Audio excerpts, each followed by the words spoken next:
with the open enrollment in 2026, which is what, 10 days away from now. And so we have to start preparing for that. So I asked Jordan, hey, she's become a friend, colleague. She's been helping us out, giving us a lot of insight tips, a lot of insider info into HealthSherpa and what they are doing to help us out. And if you don't know, HealthSherpa is the premier platform for ACA quoting and enrollments. They've got some really good features in there that I'm hoping I'm going to hear about today. It's going to help renewing our existing book going forward. But Jordan, welcome. Hey, Luis, great to see you. Thanks for Hey, having me. good to see you too, and glad you're here. And well, let's kind of talk. Let's go over before we jump into Health Sherpa. Is what can you share with us with what you know about CMS, the changes we're having to deal with, commission changes? Oh, give us a scoop. I wish that I had more of a scoop to share, and I'm sorry for that. This is, I would say, probably the most difficult open enrollment that I've gone into with the least amount of information. I think the most important thing that I can share today and throughout open enrollment is just keep an eye on notifications, whether they're in the platform from HealthSherpa, whether they're newsletters or urgent announcements from us. We will do our very best to send out communications on everything that's coming across the pike. I would say if it's carrier specific related to like commissions or allowing things like NPN override, expect to see those from either your upline or directly from the carrier. With regard to rate changes or policy changes, you'll see those from us. CMS, of course, emails everybody because you have to do your FFM certification. You all have those portal accounts, so keep an eye on those newsletters as well. But we'll do our best to keep you all updated. If you see things that feel wrong or you have questions, use the feedback button in the product, call our support team. We have to work together through this. The time is here and we will weather the storm. But unfortunately, the only thing my crystal ball tells me is that it's also daylight savings open enrollment weekend. So for those of you with young children like myself, it's bad timing. Yeah, it's gonna be hard. So I'll kind of share with you quickly what I know, guys, because I'm in our same boat. The information I'm gathering is carriers pushing down data to us. Number one, be prepared. We've got one carrier locally here in Texas that says no more commissions. We've got other carriers, that's Scott and White. We've got Molina indicating that they're going to stop paying commissions in some markets. They're going to reduce commissions in other markets. So be prepared from that. As far as a commission standpoint, that's all that I know. Now, I really only sell in Texas, so I don't know about the rest of the country and what other carriers are doing. But the best source is you're going to get this from either your upline or you're going to get it directly from the carrier in an email. Now, as far as the changes that all of us should already know, is number one, is we've lost a lot of the flexibility or the requirements to prove special elections so that people can enroll people outside of the open enrollment. So a couple of things on that one. We no longer have a low income SEP. That thing is gone, guys. Okay, August the 25th, they removed it. So you can no longer use an income to get them into a plan outside of the open enrollment. That's number one. Number two, if you're going to utilize any other election, you've got to realize that now what they're doing is, I believe any other election, they're blocking it until you prove the validity of that election. So if you decide to use loss of coverage, well, you better have some proof. Otherwise, they ain't going forward, guys. Okay, it's not like the good old days where they let it go through and then you had to prove it later and you had up to 3 months. Those days are gone. So now it's actually blocked. And I think that's called an SVI, right? Yep, a SCP verification issue. So now you have to prove it with a letter of credible coverage. And if you don't have that, then ultimately people are going to have to enroll during the open enrollment. So I think our job as agents is we got to put the message out there. Look, guys, you need to enroll now. You got 2.5 months to pick a plan. Otherwise, don't think that you're going to find your way in outside of the open enrollment. It's kind of like in the P&C world, we say, You're trying to insure your house while it's on fire. Well, under the old administration, you technically could. Under the new administration, not going to happen. Or maybe it's not the administration. The new rules is what it is. It's not going to happen. So that's really all that we're dealing with, guys, is I think we're going back to the actual rules that we already had in place and being, and the CMS is now enforcing that. But let's start off first, Jordan. FFM training, we have that on our agenda. For those that haven't got certified, I think you guys have your own version of the certification for the federal states. We do. So this is, I think, our third year of offering the FFM training. It is available. I was going to call this out in my presentation, but important to note that it does close, I believe, tomorrow. I don't know how long that will close. So if you have not done it, you need to do it today. If you're a returning agent, it takes about 45 minutes. It may have been even less for me. Pretty simple to get through with HealthSherpa. Not a lot of like new things to learn on there if you're a returning agent. If you're a new agent, 2 to 3 hours to expect on that. And you do get free CE credits from HealthSherpa for completing that with us. And it is a free course. Okay. So you heard it there, guys. Get your certification done. So if you're an agent out there and you've got an existing book or you've been an agent and you have not recertified, I don't know if the portal.cms.gov has a deadline or not, but I'm assuming if you guys have one, they probably have one, my guess. Either way, if you're at this point and you haven't certified, what the heck are you waiting for? Get that thing over with. Here's what's going to happen if you don't certify on time. You're probably going to lose your book, guys. Okay? Not only are you may be delayed on doing new business, but your existing book, if you're not certified for 2026, you may not get paid. So don't chance it. Get certified. So get that done. Jordan, do you want to share your screen? You got something you want to get into? And let's get into what's in store for us for OEP 2026. Awesome. Let's do it. All right. Can you see my screen? We got it. Yes. Okay, great. Well, thank you all so much for being here today. If you have questions, please drop them in the chat and Luis and I will do our best to answer those as we go. I can pull things up on staging, and if I can't answer it on our call today, I will follow up with Luis and we'll get those over to you. So just a couple of quick things before we get started.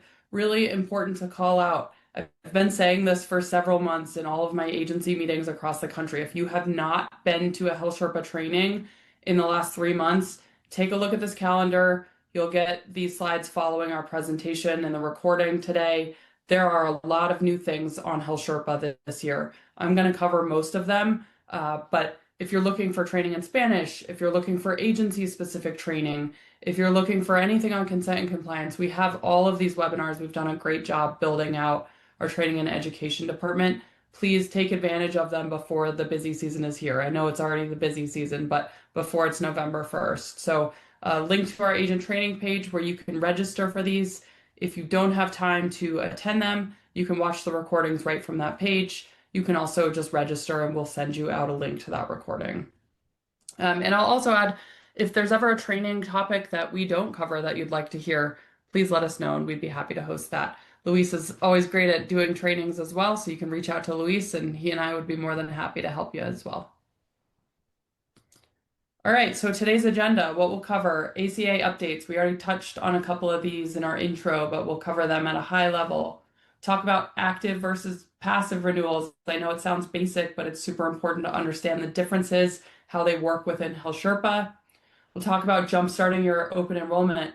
I know in Luis's YouTube video, he said, window shopping is almost here. We really hope it's right around the corner. I, again, do not have a crystal ball.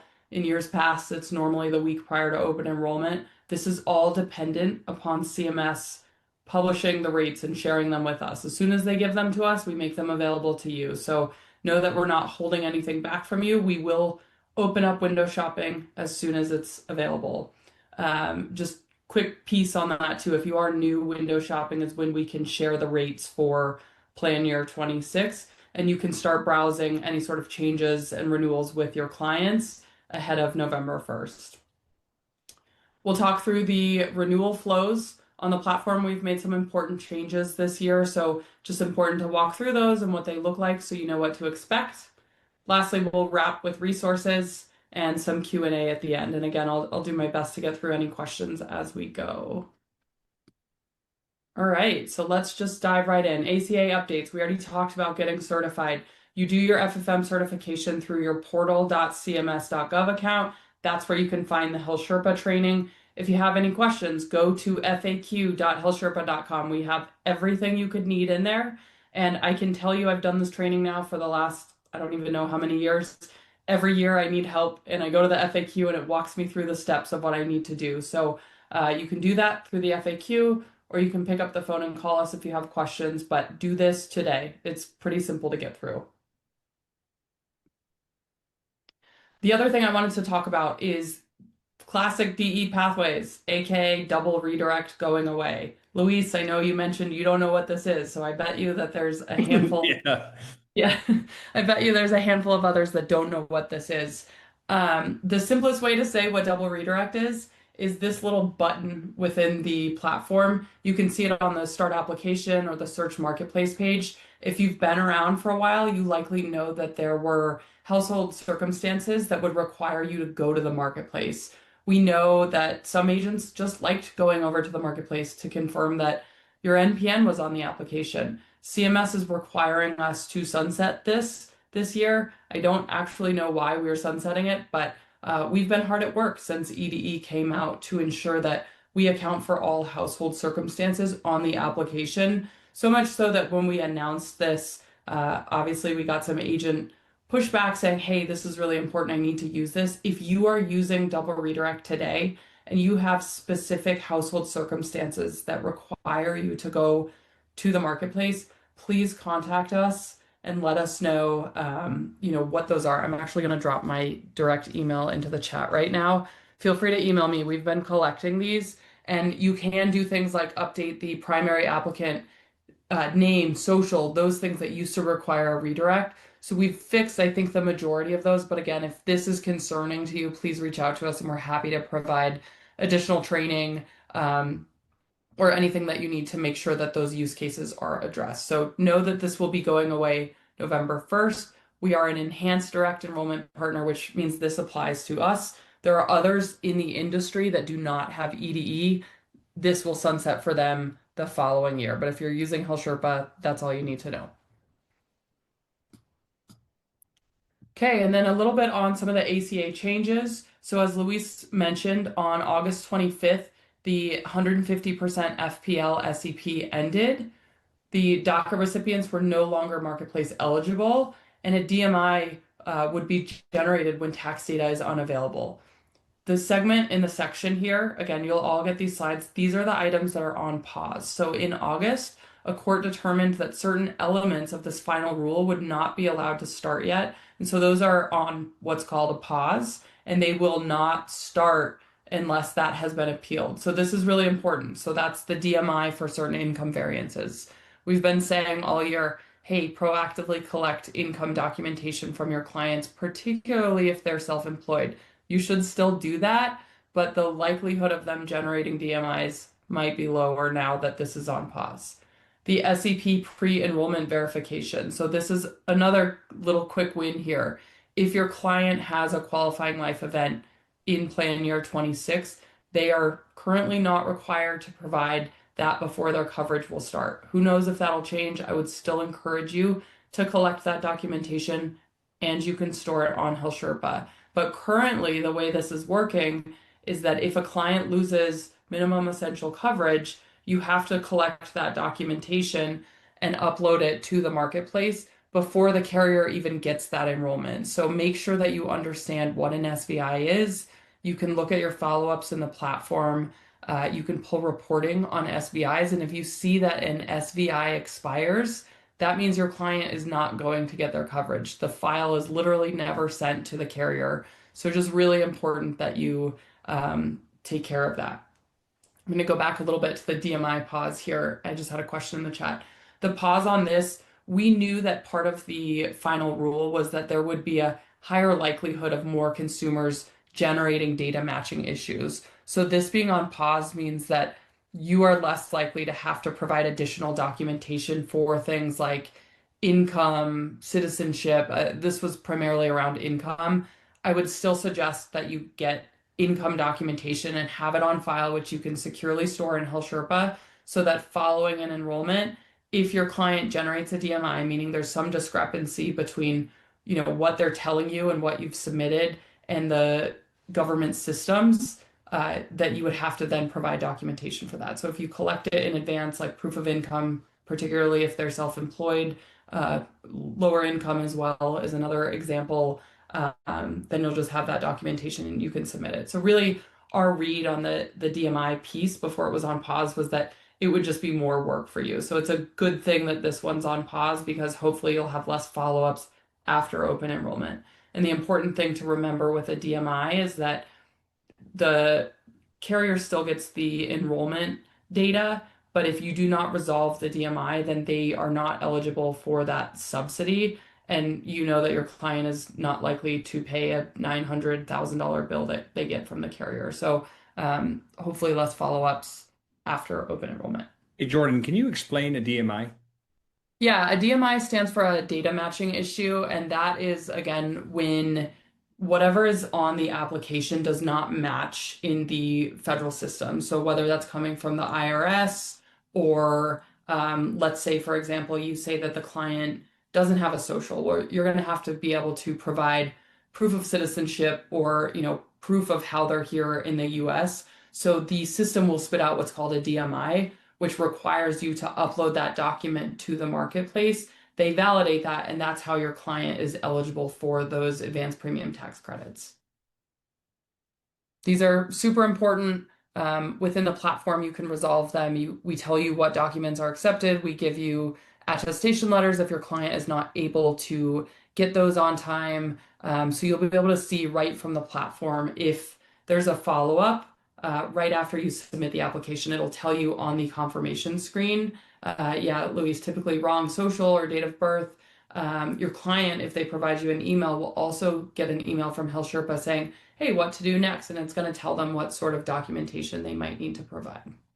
It's really important. Any sort of DMI or SVI is resolved, and you have access to reporting in the platform to tell you when they're due, what type it is, a link to upload it, and all of that.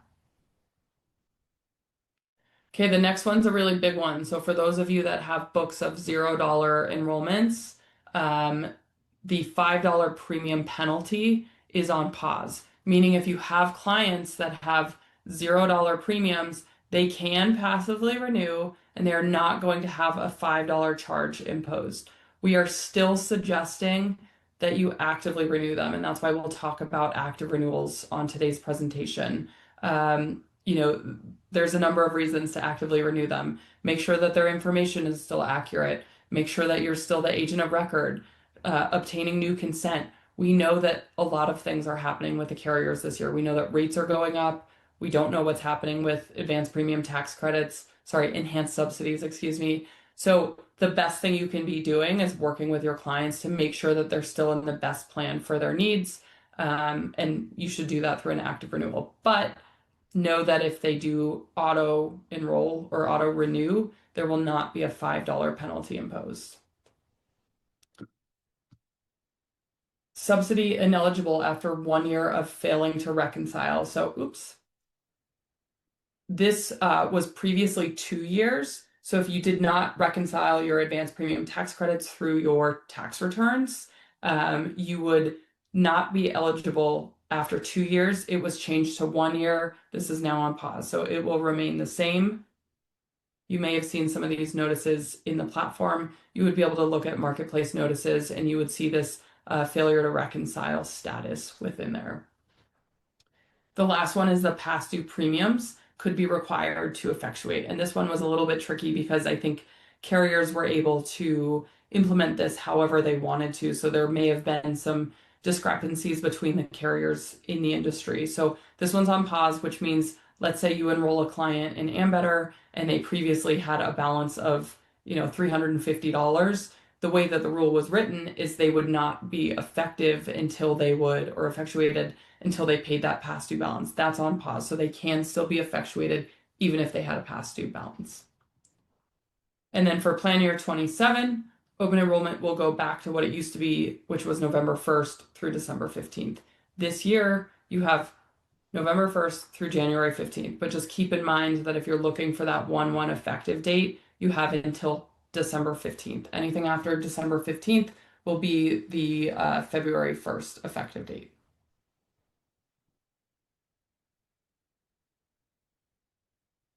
Okay, and I see, all right, Luis, thanks for answering some questions on SBIs for me.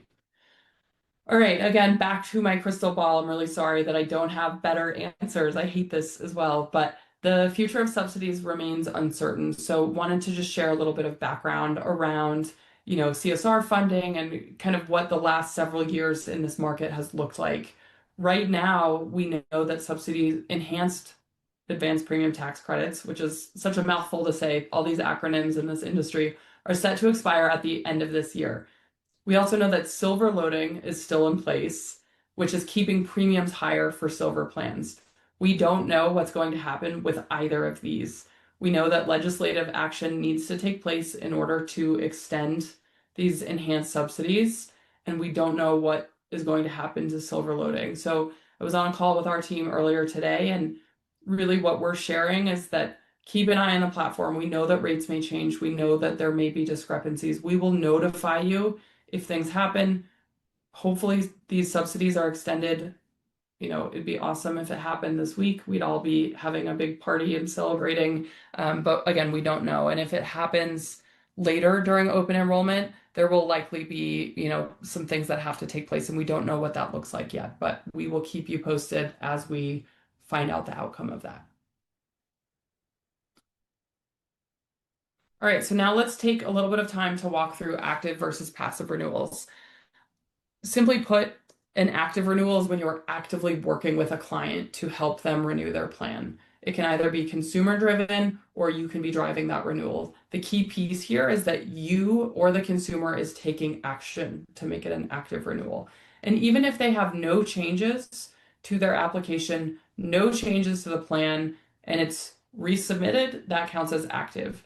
A passive, on the other hand, is that there is no action. So you haven't contacted them, they haven't contacted you, they've taken no action. But some important pieces that are worth just calling out here is that all of these key pieces have to be true in order for a passive renewal to take place. So they have to have an active policy. They have not opted out of the BAR. BAR stands for the batch auto renewal process within CMS. So that's their auto renewal process. They have to be enrolled in a plan that will be continued for the upcoming plan year or have a crosswalk plan. And just a little piece, we do not know the crosswalk plans. So let's say they're on an Aetna plan. We may not know that until CMS gives us the window shopping and all of the plan year 26 rates. So we'll have that once they send it to us. And they have not actively renewed. So if they actively renew, it removes them from this passive renewal process.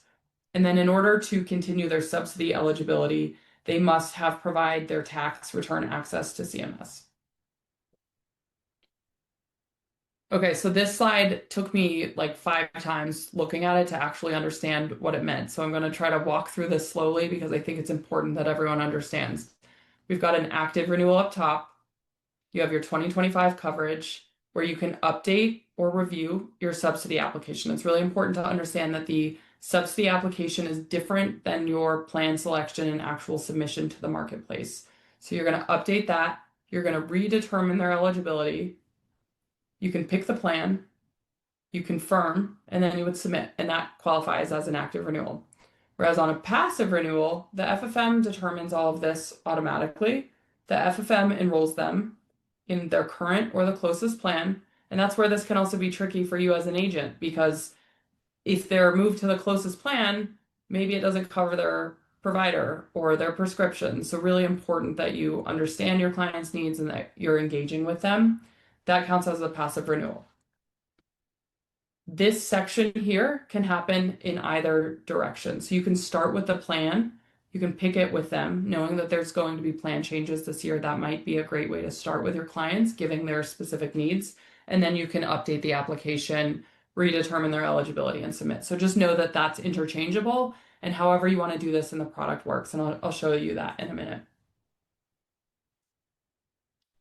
All right, so let's talk a little bit about getting ready for open enrollment. We've done a lot of work this year. Actually, some really exciting work came out of all of the final rule changes to help you prepare for open enrollment.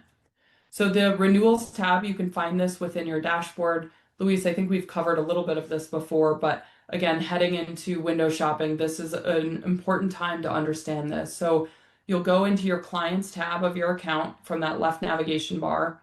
And under your clients, you'll see a section that says renewals. This is where you will be able to see all of your clients that are due for a renewal. You can filter by agency clients if you're a part of an agency that has that enabled, or you would just see your own. You can send a bulk email out to everybody. You can filter this based on whatever status. And we're going to give you little tooltips within here so you can see action recommended, action needed. So if we think that they won't renew, we're doing our best to help you prioritize who you should try to target first. If there are crosswalk details, we will provide that. So again, if you're seeing no changes, that's probably a lower risk renewal for you than somebody that does not have a crosswalk plan. I would likely prioritize talking to them first. We're going to talk about this in a few slides, but you'll notice throughout the platform, anywhere that you click renew now will give you the ability to start the renewal. This might sound, intuitive or like it should always happen this way, but in years past, you did not always have the same experience depending on where you clicked on the renewal button. We fixed that for this year. So no matter what you click, you're going to drop into that same renewal experience within the platform. There are a handful of renewal factors. Again, throughout my presentation, I've got links. So if you click on these links, you'll be able to go to the FAQ where we talk about these. So when you're in your renewal tab, which you can see up here, you'll see these different renewal factors. We already have this built, so we know that, let's say, if there are rate changes or just other last minute changes, we can update these to help you filter your book accordingly. So one of the things we've talked about is, let's say there's going to be a large, let's say even $0 to non-zero. That would be a good filter that you might want to filter by. Or let's say you're going from $5 to 50. We don't know what those thresholds will look like yet, but we're going to build any of that in here if we need to. So we're ready if there are game time decisions that we need to make, but the existing factors that are in there are $0 premiums, if there's a carrier change, if the carrier's leaving the market, or if the client had an auto renewal turned off. And then just quick clarification on that question about when can you start doing renewals. You can start, once window shopping is announced, you can start looking at the plan year 26 rates with your clients. You can't process them until November 1st. So again, once those rates are live, you can definitely start talking to your clients about them. Some other tips and things that you can do now. So you can collect consent ahead of open enrollment. This is for your initial consent. You can go into the consent tab from the platform, click collect new consent. You can email or text this out, and then you'll have this consent prior to starting that renewal with your client, just getting one more step done ahead of time. For those of you that work with Luis, I know Luis, you've got some great consent tools as well. So just keep in mind that these are actions that you should be taking now. If you're talking to your clients, go ahead and just get any documentation, whether it's consent, whether it's income documentation. Luis, you've got an awesome checklist of all of the things that you say, be prepared to bring these to your meeting. Yes. Do that now with all of your clients. And for those that are wondering what it is, it's not that hard. And it's the same checklist that I use for my Medicare clients. But bottom line, guys, I want all their income. Well, I don't do that with the Medicare people, so that's a little different. But make sure you have all their income. I'm like, bring me your tax return. I mean, that's usually I can find everything I need in there. I've got socials. I've got a build out of what the household looks like. So just bring it to me. Okay, perfect. That's number one. And then, of course, doctors and meds. That's ultimately all that I need. And I can usually submit if we need to submit any income documentation proof. Well, I've got the 1040 to submit. And so that usually will solve the problem. If I don't get that, now we're looking at pay stubs, 1099s, W-2s, and there's some other documents that get used to prove income. But that's normally what I ask them to bring. Yeah, absolutely. And I would say if you don't have a system to store your clients' documents, please don't store them on your computer or your phone. You can upload them securely to HealthSherpa and we'll store them for you. Or talk to Luis about his CRM. I know he's got a great option as well. But just know that you can collect all of this in advance and save yourself time later. Okay, this one's really important. So for those of you that have been around with HealthSherpa for a while, we're super excited about this one. If you're on the Medicare side, you've probably seen similar features in the Medicare world, but the intake form at a very basic level is a way for you to request updates from your clients ahead of open enrollment. So you can send these out in bulk from the platform, or you can send them out individually, and you can ask for any changes. It is not tied to their current application. That is intentional because CMS is not going to allow us to do that at this time, but you can ask your client to share any updates with you about their income, their address, upload documents. You can add a note into these. This is really helpful because, where is it? Oh, it's playing my video. That's cool. Look at what it does when you get this form returned. It's going to show you in your application on the side what they've sent back to you. So if you get this for your clients, you're going to really easily see what sort of changes that they've reported to you. And I'm going to play this video again. You can see on the side here, we're going to make it really simple for you to click this, copy and paste it. The name is probably not so important, but if their address changes and it's a long address, you don't have to worry about making a spelling error. You just click that little button and it pastes it right in for you. So we're always looking for ways to make you more efficient as you're going through the application. We'd love to get to a future state where CMS will allow you to just say, hey, for this entire section, I'm going to paste it, but we're going to take the crawl, walk, run approach. And so we view this as a good win, but just know you can send these out now. You can send them out in bulk. Try to collect any of these changes now so that as you're processing your renewals, it's right there on one screen in front of you. Jordan, a couple of questions on this intake. And I'm going to go back a little bit on here. There's a few questions in the chat. Okay. So October 25th, is that window shopping date?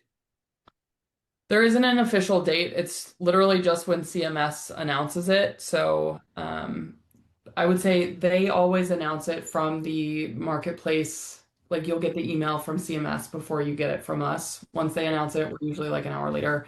Historically, it's 7 days in advance. So given that they have the rates ready, I would expect next week. Okay. So yeah, I heard chatter somewhere on the 25th. All right. From Logan, will the renewal factors be available for state exchange plans like Georgia Access on HealthSherpa? For Georgia, yes, because Georgia's integrated through EDE.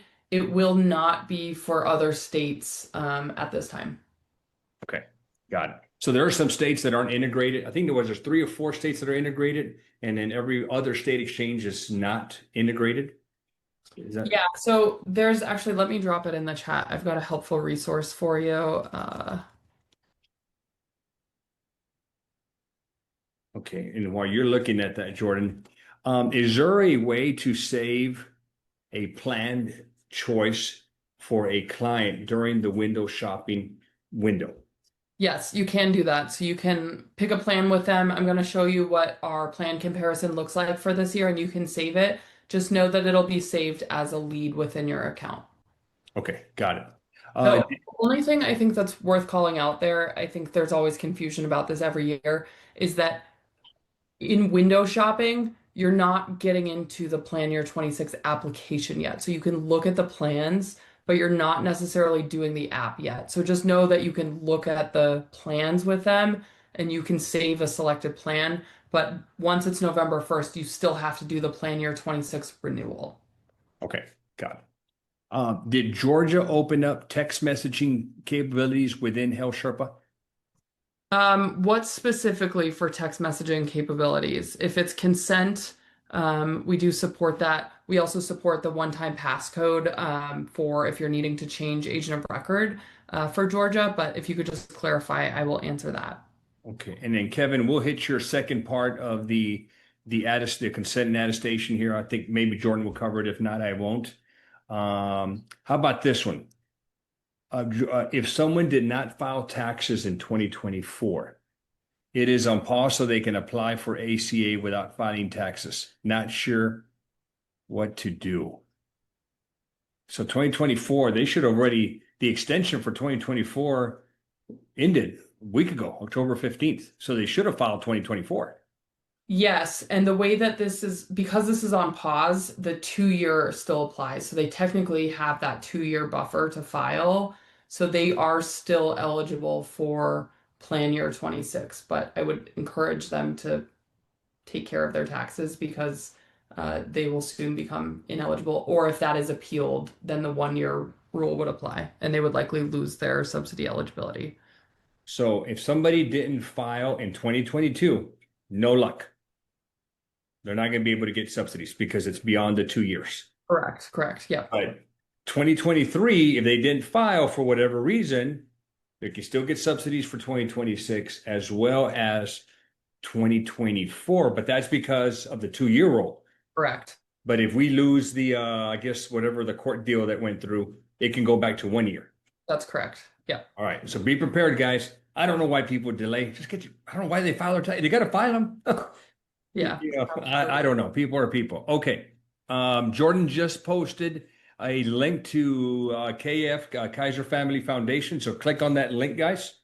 Okay. I think we're good with all the questions. Cool. So, yeah, and just the important thing about that link here is so if a state is a state-based exchange, and actually it'd be great if this referenced EDE because I see that Georgia is not listed on here, but there are states like Arkansas, for example, that's a state-based marketplace, but it operates on the federal platform. So that's the key piece is if it's federal platform, then you can use HealthSherpa. If it's true state-based marketplace like California, Colorado, Connecticut, then you have to go to their site, not only for their own state certifications, but for the enrollments as well. So that's really our hope is to be able to support EDE in all states.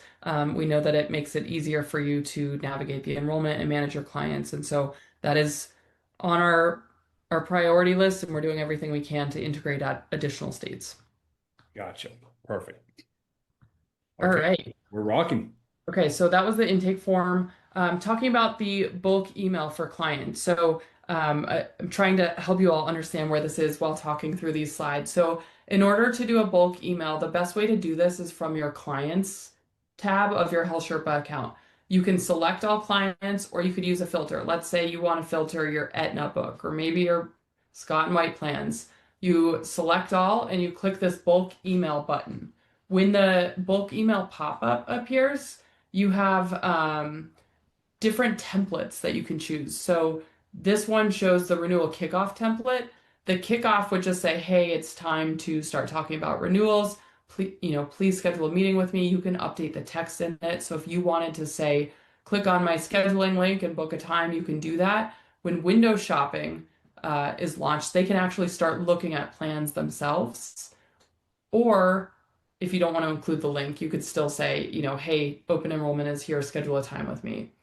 You can change this template. So up here, up top, there's a drop down. I believe it actually defaults to the intake form now, where you can send out this intake form to all of your clients. Again, you can segment however you want. You can customize the messaging however you want.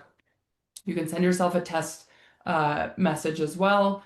And then just know that anything that they fill out will help save you time come open enrollment. So you've got the intake that you can bulk email, and you've got the renewal emails. And I believe coming soon will give you the ability to track who's actually been sent these, who's filled them out in a report form. If they do fill out your intake forms, you can find that within the product. It'll be in the, I believe it's the intake section. I can try to pull that up and show you that as well.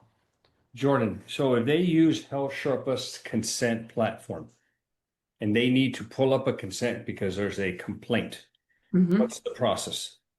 You're going to go into, you've got two places. You can go to the consent tab on the left navigation bar, and you can find the client there to pull up the consent, or you go to the client record. So you would just go to the client tab in your account, search their name, and you'll see at the bottom of the page any collected consent that you have. Any forms that you use through HealthSherpa, we're going to have the IP address, the timestamp, and all of that. So you'll be able to access that directly from the platform. And if you have any trouble with that or you need help, just give us a call and we can help walk you through that. Now let's clarify one thing here, because I'm still a little fuzzy on this. But if I have a new client, without a doubt, I need a consent form. I mean, that's a given. But Yep. if I have a client that I've been my client for a while and we're renewing them, I have a consent from 2025. Are we required to get a new one, or can we just keep the 2025 in our records just in case? I want to say, don't quote me on this, but I want to say in the FFM training, the answer was maybe, which is as clear as mud. So I would say just do it. If they're going to sign it, just do it and cover your bases there. Um, you know, that would be my recommendation. Get new consent every time, particularly if you're going to be changing anything. Yeah, I heard a very similar thing. It's just there's no clear answer. So might as well be safe than sorry. Collect a new one. And I do believe that somewhere I had heard that if there's literally no changes, so almost a passive renewal, well, of course you don't need it. But if there is some kind of change, you should have it. So I think best business practices, just get it. Yeah, You know, agreed. it doesn't take very long. I mean, there's so many ways that you can capture it. The beauty is that HealthSherpa gives us an option to get it through them. I capture it through via a DocuSign feature that I have built out inside the CRM. You can do wet signatures. You can do verbal, where you go over the whole thing and do it verbally. There's a lot of ways to capture it. You might as well get it. Now, Jordan, are you going to go over the second part of the consent, which is the attestation in here yet? I don't have that in my slides, but I can cover that briefly. So as you are going through the application in HealthSherpa, when you get to the end of the application, it's going to remind you you are required to do the application review. And you have a few options. You can say, I'm doing this on my own. I'd like to upload this later, or you can use it from HealthSherpa. So if you choose to use it from HealthSherpa there, you can email or text that to your client. That's where we would capture the timestamp, the IP address, and it would all be logged from within HealthSherpa. So it's completely up to you on how you want to do that. I will drop the FAQ into the chat for some additional insight into how that works as well. And I will tell you, this is the way I've been doing it, guys, and I haven't had an issue with it. When I get to the end of an app, there is a section on HealthSherpa that says print screen, or you're in the finalized section and Yeah. you have a little blue button that says print. I print that out and I print it as a PDF, and I'll call it, it'll have it already pre-filled, whatever, review. And then I just put dash and the person's name.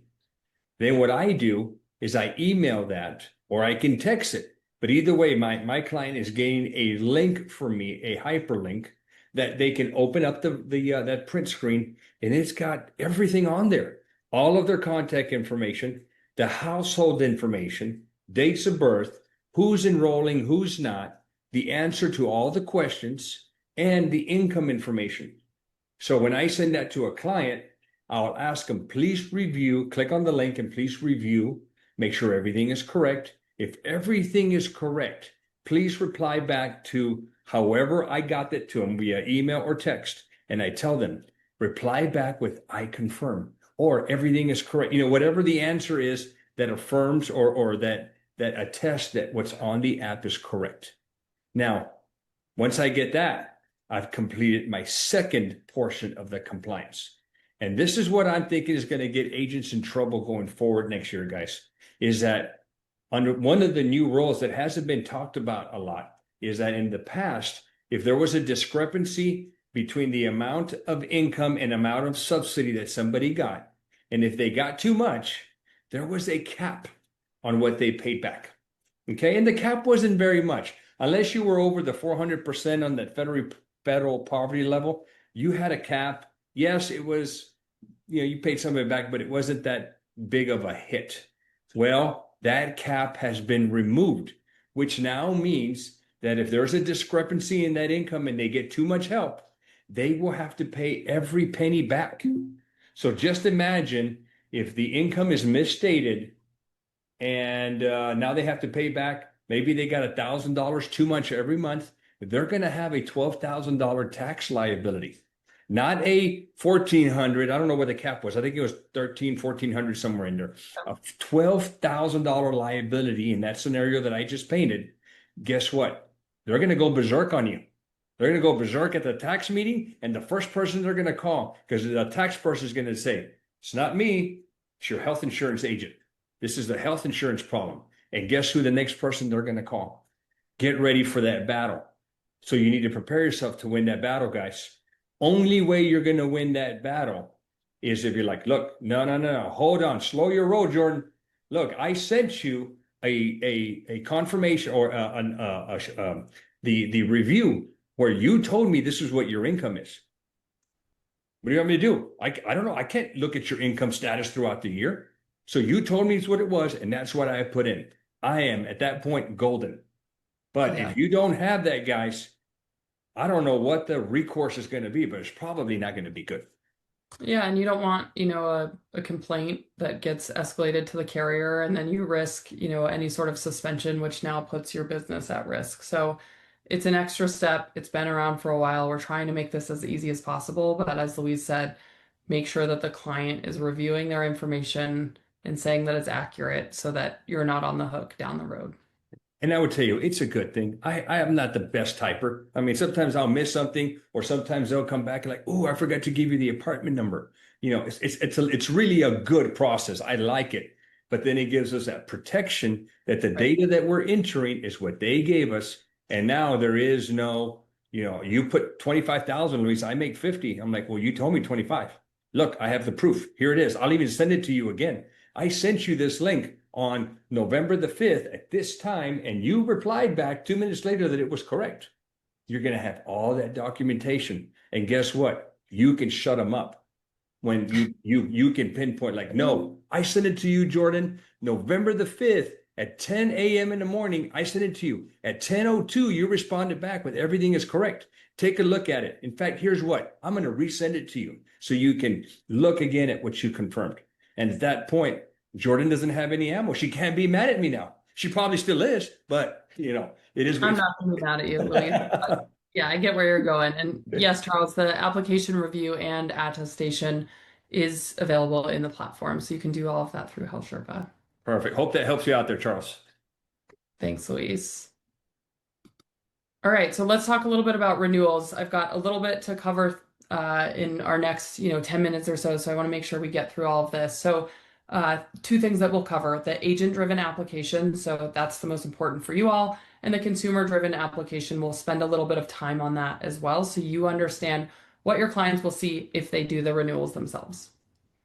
All right, so the agent-driven application, I already pointed out that no matter how you start your application, you're going to enter into the same flow this year. This is really important. Our designers have done a really good job making things clean and easy to see in the platform. Some of the things in years past that have been tricky is understanding what year you're quoting for, what application you're updating. So they're really trying to make this easy to see for this year. You're going to see buttons that say renew for 2026 versus edit your 2025 application. We've added another drop down that allows you to see previous applications in the platform. If you have feedback or ideas of ways we can make this better, please share those with us through the feedback button. But again, you're going to be looking for the renew for 2026 button. Come window shopping. So hopefully sometime next week, the sooner the better. We are launching what's called a renewal plan comparison. This is new this year for us. So similar to the plan comparison tool that you have in quoting, this is going to look at their 2025 plan and what they are being crosswalked into. So let's say I keep picking on Aetna. Let's say they're Aetna and they're being crosswalked into Cigna. Could be a bad example, but it's just my example. We're going to highlight any differences between those plans for you to make it really simple to see what's the premium change, what's their deductible, out of pocket. You can add a doctor, hospital, or prescription. So if you want to confirm that those are still covered, this is great. What's important to understand though, this screen is only available prior to doing the subsidy application. So you'll want to review this with your client. If there's no change, obviously that's pretty simple. If there's a carrier change, you'll want to still get through their subsidy application and just make sure that it's still the right plan for them. But the goal of this is really to just make sure that It's very simple to see any changes for them. You can see a couple of different options here. I'm going to go through these on the next few slides. You've got the shop other plans. So if the renewing plan doesn't look like the right one, you can look at the other plans now. Or these two buttons will allow you to start your 2026 renewal. Just know whatever you click on, just like most things in HealthSherpa, you're not going to mess it up. So if you click too far and you want to get back, you can do that. If you need to make changes later, you can do that as well. All right, so I just called these out. How to shop other plans, how to start your renewal, how to start your renewal. So review all plans and then the subsidy application. Number 2 gets you to your subsidy application and then review all plans. Number 3, same thing as number 2. Okay, shopping other plans. So just wanted to walk through what this looks like. If you click shop other plans, it's going to bring you to a page that you're already familiar with. This is like the quoting page where you can see all of the available plans and filters. Then you're going to go through the application and then you'll be able to enroll at the end. It's very small, but you can see right in here if you want to collect your enrollment review, it's right on this last page as well. So this is where you would send that out. Starting the 2026 renewal, this is what the experience will look like. You're going to click on the renewal, you go through the application, and then you get to the confirmation page with that plan already selected. Again, if you want to change that, the button is on the bottom. And same thing here. So just wanted to call through all of those different examples. Quickly wanted to jump into our staging environment here. I don't have a ton to jump through. This test environment, unfortunately, is a little slow for me today. We've been talking about this idea of turbo renew for a long time and wanted to just talk through that with all of you. So we've had turbo renew as a feature for several years. It's been approved by CMS. We've had a couple of sections of the application that you can already look at as a summary view. We have a couple pieces that CMS is unfortunately still reviewing, but has not, said no to. Currently, when you see these different sections, the primary contact, the household, and the additional information are all sections that you can go through these summary pages. So as you can see here, you'll be able to just see all of their answers, and it's really simple for you to just click continue. If CMS approves it by open enrollment, we'll give you the ability to do that for these other 3 sections. So literally the way that your renewals should look is you're just clicking through these summary sections. So again, I now jumped into the extra help, but it's very simple to just see your overall summary section. Of course, it just hopped me out of there. The goal is, again, just reviewing any sections that have changed, making it as simple as possible for you to get through this. Let's see if I can get back into it. So this is what the turbo renew is. If CMS does not give us final approval on those last 2 sections, I think the piece that's really important here is that you still get the abbreviated application with this functionality with us. Of course, it's not going to cooperate for me here. Yeah, here's what it would look like here. So you're going to have summary pages that you look through. And again, if you've had an intake form filled out, you're going to see those changes here on the right. So trying to make it just really simple and easy for you to pop through. All right, and then just back into our slides here, a couple of other important things to cover. We've added new functionality to help you understand when you need to search the marketplace.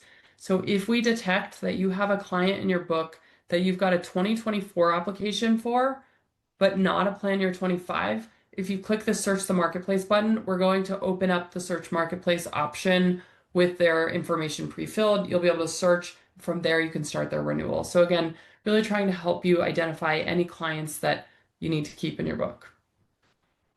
If you are on the client's detail page, so that's from your client tab, you click on the client name, you're going to see this little button here that says this is a 2024 application. We'll give you a button to click search the marketplace to pull up their 2025. So again, a lot of this is just trying to streamline some of the clicks and the workflows within HealthSherpa, making it really simple to guide you to the right places so you don't do anything incorrectly. And guys, I will, a best practices tip here, don't search without consent. I'm sure everything is time stamped. And you just, as Jordan said, you don't want your case or complaint or whatever escalated to a carrier, because once they get it, they're a little trigger happy. I think they're going to be happy just to say, "Hey, we're done with this guy," and there goes your book, guys, just like that. So just try to stay, under the radar. Try to just do everything right. Yep. Yep, you're right, Luis. And don't be searching clients if you don't have consent. Don't be searching them. Don't buy lead lists of people that you're not actually in contact with. It's just going to get you in trouble. Oh yeah. All right, a couple of things on the consumer-driven application. So you can bulk email out that link. We already talked about this earlier. So you can send out a renewal reminder to your clients.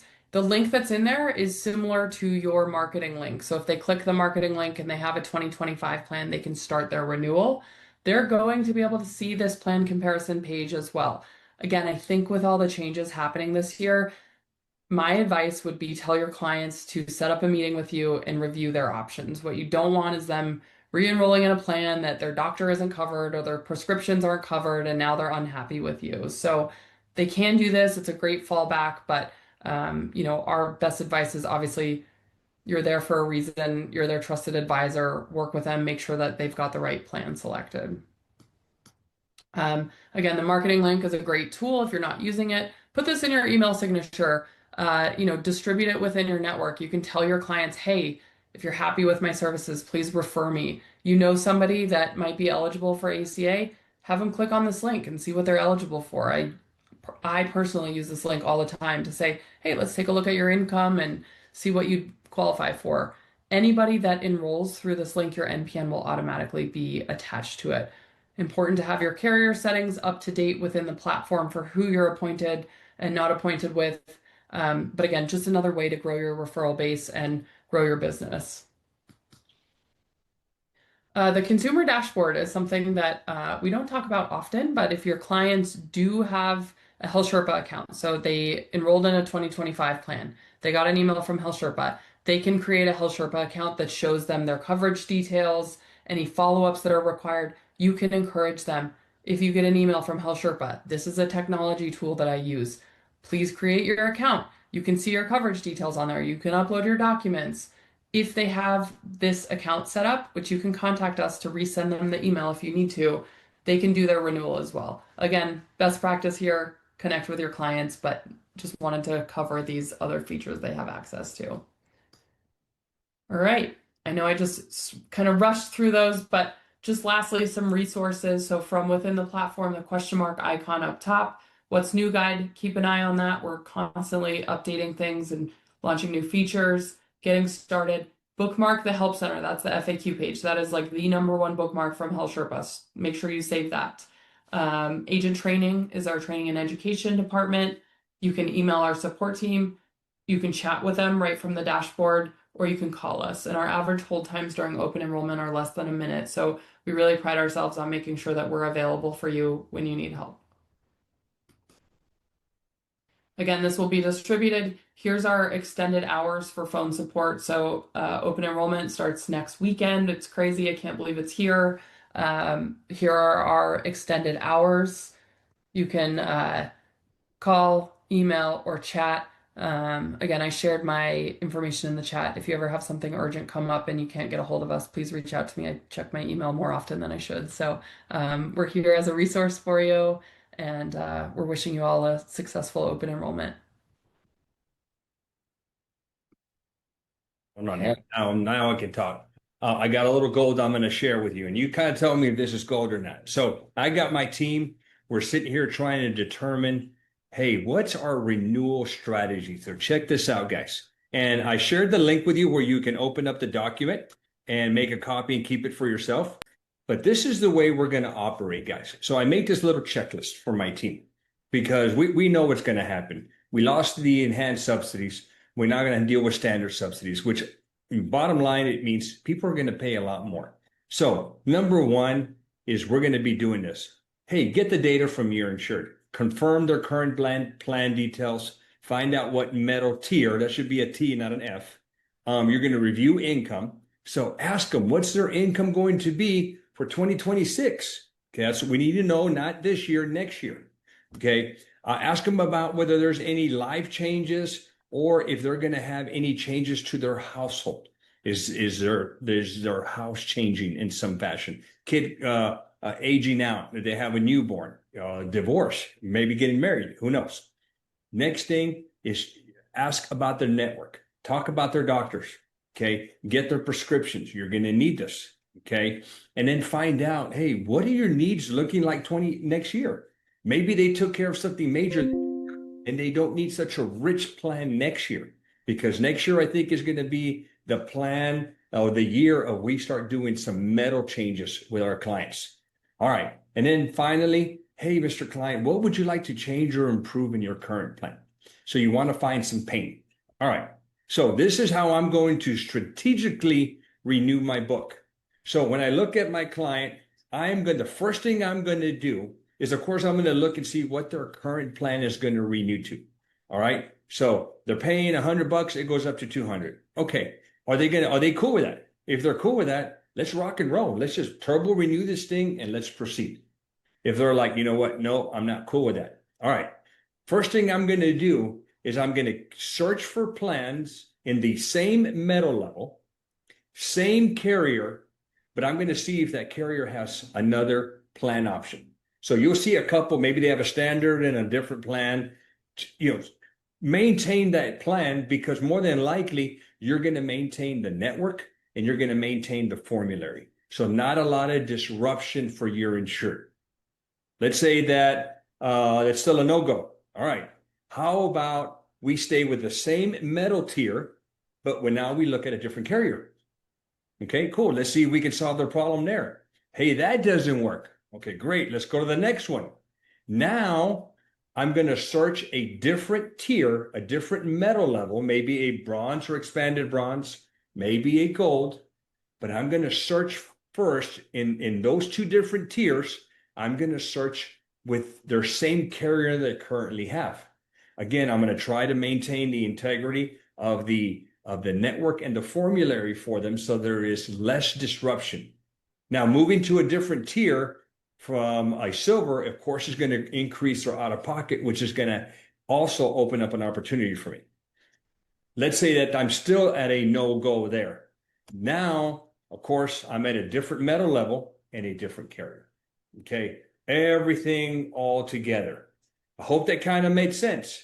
Now, for a lot of our clients that have a silver book or a silver plan, low premium, we're going to see some significant increase in premiums for them. If you can't keep them in the same metal level where they're getting CSRs in that silver section, and you go to bronze or you go to gold, you're going to see a max out-of-pocket increase. Guys, I will just tell you this. This is an opportunity. By moving them over there or over there, yes, we're going to increase our out-of-pocket, but we're going to solve the premium problem that they have. And it's like a seesaw. We save the premium, we help them out on the premium, but they need to realize, and we as agents should let them know, your out-of-pocket is this now. You got that kind of money? Most people are going to say, nope, I got a solution for you. Now you go in there and you do an okay. So it opens up the door to something else. In addition to that, because I have a feeling this year we're going to lose a lot of people. People are just going to say, you know what? No, I'm just not going to be able to afford those increased premiums because of the standard subsidies. You may want to think it's some alternatives out there. Prepare yourself, agents. Okay, if you don't have the alternatives in place now is the time to go get them. The first alternative that I'm going to go to is short-term medical. Okay, UH1 is great, but they only have a 4-month plan, at least in my state. In other states, they have annual plans, or maybe even 3 annual plans. Allstate is another a solution in the short-term category. Pivot Health right now looking super strong as an alternative. The problem with those short-term medicals is there's no subsidies to them, but they also do not cover pre-existing conditions. So it's not for everybody. Okay, it's for that one clientele that meets that certain criteria. Okay, if you don't have those carriers, guys, feel free to email me and I'll help you. I'll get you contracts for them, but you got to get them now. And then finally, I will finish with this, because I have a feeling we're going to lose a good chunk of our book. People are just going to say, I'm sorry, I'm just not going to absorb that increase in premium. This is going to be the year that you become a master cross-seller. Okay, you have to cross-sell like your life depended on it. And it probably will for a lot of us because a lot of our income comes from ACA. So you need to be ready to make your money on the ACA business, but you need to cross-sell indemnity plans to help them meet that maximum out of pocket. You need to start cross-selling the heck out of dental and vision.